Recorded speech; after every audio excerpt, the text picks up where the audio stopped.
राम राम अन जय सेवालाल से भाई बंधुनो ईच मा DHC 360 चैलेंजर 117 दिन रामपुरम खेते नताणी फुल बॉडी वार्म अप करे काढणे पहिला नॉर्मल स्क्वाट्स ओला रीति देसी बैठक मारताणी वेटेड बारबल लेताणी स्क्वाट से 10 सेट्स कीधो टिल फेल्यूर रेप पहला सेट में वेट ज्यादा ओला रीति वेट कम करन अजी देसे वेट कम करन जंपिंग स्क्वाट्स मारल्यानंतर मग कीधो रोमेनियन डेडलिफ्ट लेग एक्सटेंशंस करतानी थोड़ी सी देर स्टैंडिंग काफ रेजेस की दो सुमो स्क्वाट्स मार देतानी ऐप से करने पहला हैंगिंग लेग रेजेस ओला रीति केबल क्रंचेस मार देन रियल डेल्टे काने रियल डेल्ट फ्लाइज की दो और आखिरी में नकल पुशअप्स मार देतानी रस्सी चढ़ाई करम वर्कआउट कंप्लीट करना को मेडिटेशन करतानी घर जान खानो खादो और अजी होटो मन याड़ी खेते नातानी हमार खेते में ड्रिपे खींचे दोपहर तानी काम करतानी खानो खा लेतानी हमार घरे नातानी हंगोड़ी की दो अन मन मार भाणजो हमार घरे नारळ पी दे सांजेर वर्कआउट में पहला 10 मिनट असली स्ट्रेचिंग करे लारती अजी 10-15 मिनट कार्डियो की दो ओलारती सुमो स्क्वाट्स मार देतानी देसी बैठक मारो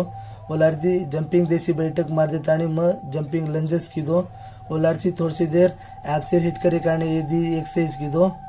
ओलारती पिंडी री एक्सरसाइज करतानी जंपिंग की दो जंपिंग करे लारती डक वॉक करतानी म मारो सपाटे मारे लारती भाटाल देतानी मार कंप्लीट बॉडी वर्कआउट करें एल सीट होल्ड की दो